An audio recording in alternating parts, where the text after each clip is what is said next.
All right, guys, what is going on? I decided to do something that I haven't seen a lot of people do in these videos, is to do a full review of what they got when they got a case of Ixalan Collector Boosters. So, 6 boosters, total of 72 packs. This is the meat right here, the good stuff. So, only 5, remember, because one of them didn't have a box topper, and I got to go fight Wizards of the Coast for that. They're going to probably want a kidney for me to get my box topper. But these are the 5 box toppers I got. I got one rare, the Strionic Resonator, and the Lightning Greaves. These are the only 2 that really have any value. These 3 don't. I mean, how many people... Some people love Everflowing Chalice. I personally can't stand it. But those are the box toppers I received. All foil. Great cards. But the Resonator and the Greaves were the best ones there. So we're going to move those off to the side here. Now, this stack right here, these are, according to TCG Player, the bulk rares. All these are rares, foil, full art, regular cards, etc., that are rare or mythics, but have a value, what I consider, okay, when I say a hit, these all have a value of less than $5. So there's a few cards in here that are like $3 or $4, but, you know, when you go through here, I mean, I had to alphabetize them and everything. But all these cards here would probably be considered bulk rares. So that's what you get right there. And just for, you know, so visual, you can see it's about the length of a Magic card for the size of the bulk rares that you get in this. So now I'm going to make a set binder out of this, and we'll see like what these piles look like afterwards and see how much actually went into making a set. So the next thing is, these are the bulk commander cards. So this stack up here was the regular LCI set. This is the LCC set. And again, these are all bulk cards. I thought the Eye of Osier Talk would be worth a little bit more, but it's not. You know, I'm still, like, I got out of Magic for like 25 years. I got back in, you know, you'd think that the commander cards would be worth something. They're not. They're worth like a nickel. You know, just terrible for the prices. Did get one of these, though. That's going to be pretty cool. I think I'm going to build a dinosaur deck just because I have so many dinosaurs, as you can see. But yeah, these are the bulk commander cards. So as you can see, when you compare it next to a standard card, so that's just about the thickness of about an inch-ish. So those are the bulk commander rares. You get 1 in every pack. So there's that. All right, set this off to the side. Now, the next thing we're going to come up to, these are what I consider the hits. All right. So these are cards that I went on TCG Player and found to have a value of $5 or more at the time of this video, which is around the end of December. So that's all the hits right here. All right. Gotta love Charismatic Conqueror, Bloodletter of Aclazotz. I got both. I got 3 versions of it, all 3 different. The Bone Horde Dracosaur, which is nice. A lot of Agalta and Gisath. NT, I got plenty of the Osiers. I got 4 Osier Talks, which was really, really nice right there. 4 of them.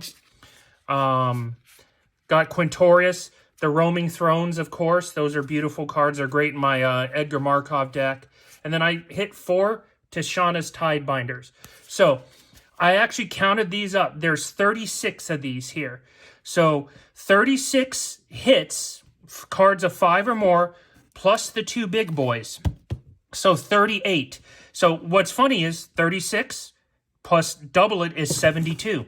All right. So plus these 2, so 74. So I guess you could say I had a 51% pack hit rate or card hit rate as far as like rares that actually carry value out of the Commander and the Ixalan set. Because both of well, this is the Commander set, or the standard set.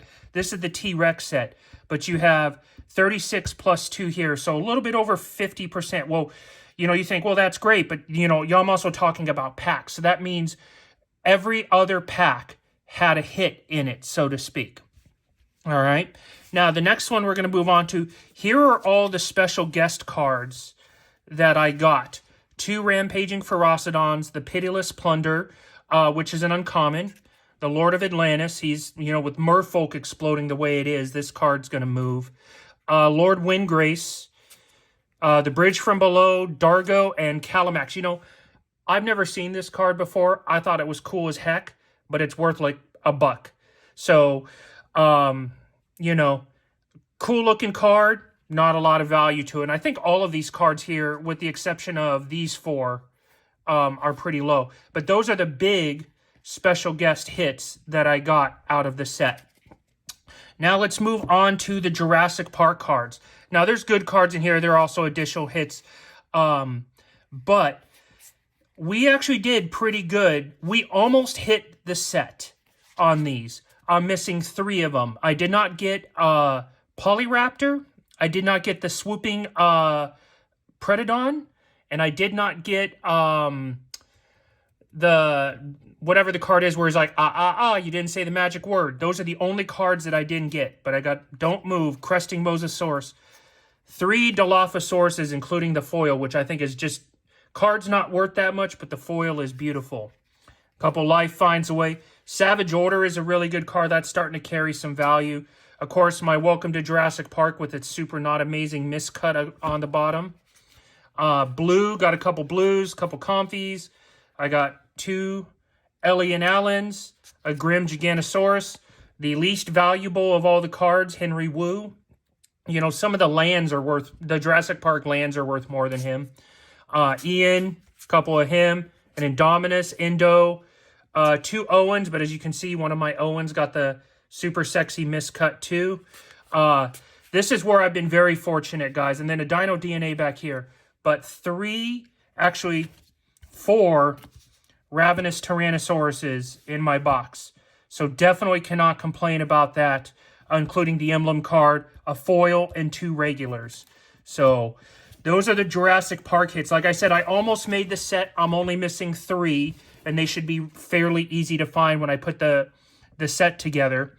All right. And then lastly, speaking of lands, you know my affinity for and how much I love hitting the lands. So there's your thickness of lands that you got. All right. So all up here are your foils, and then you hit the rest of them back here.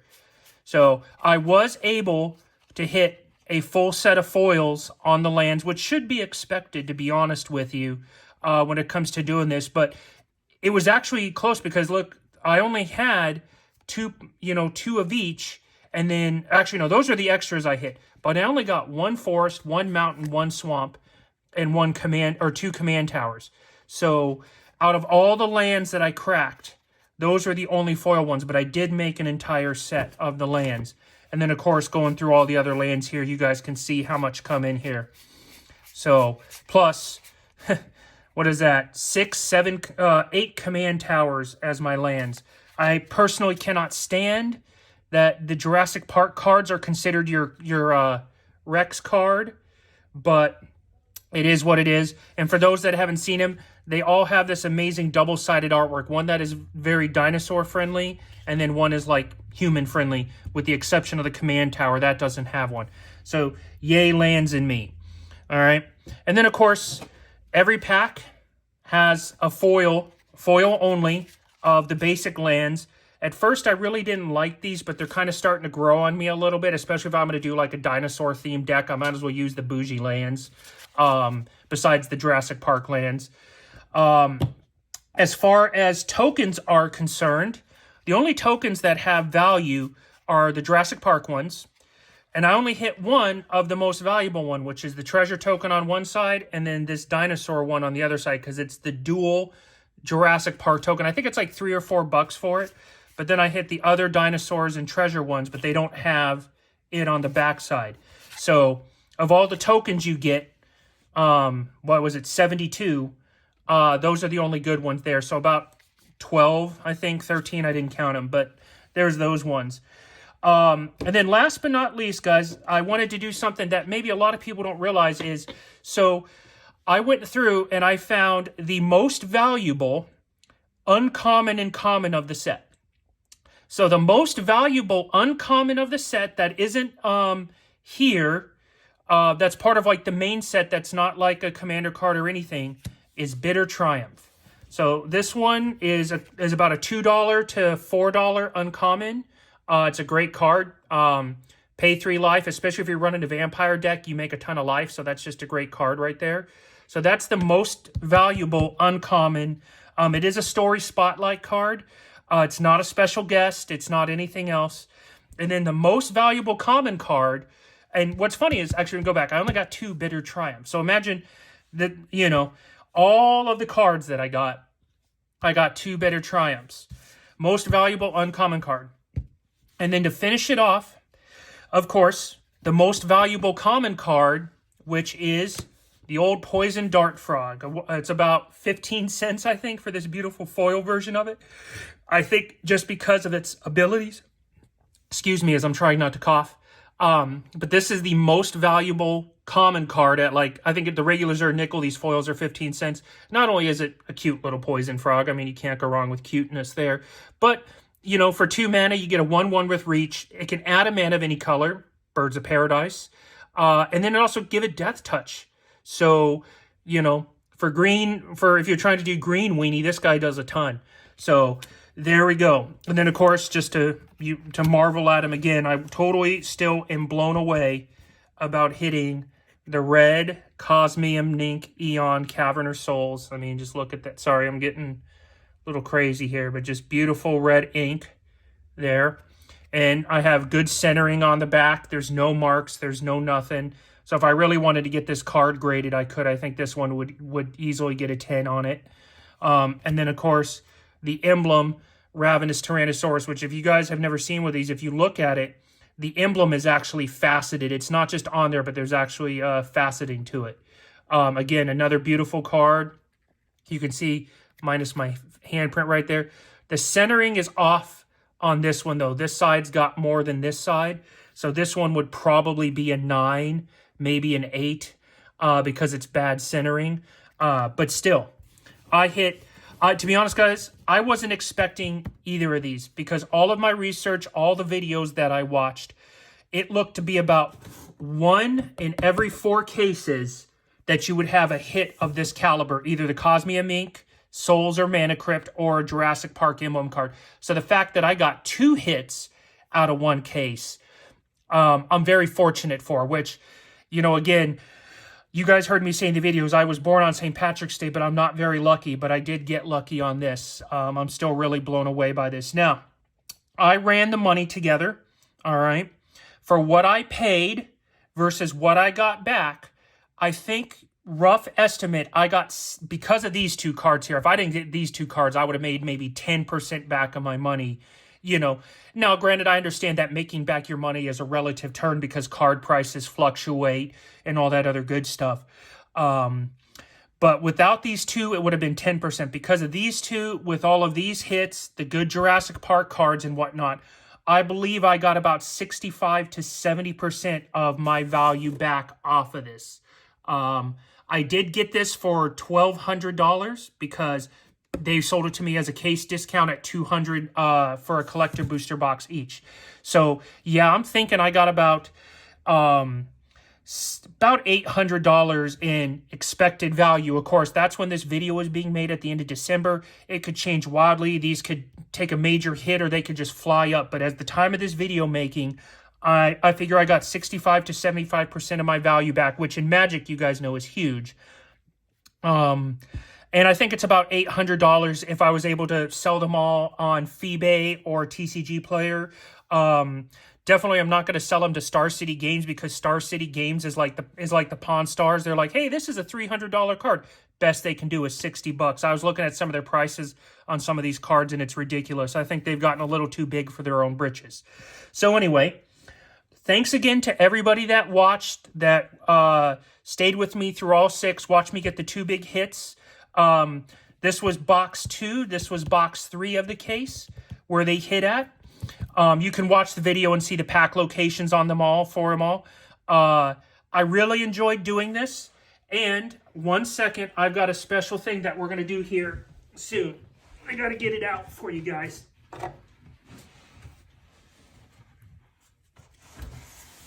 All right, sorry about that.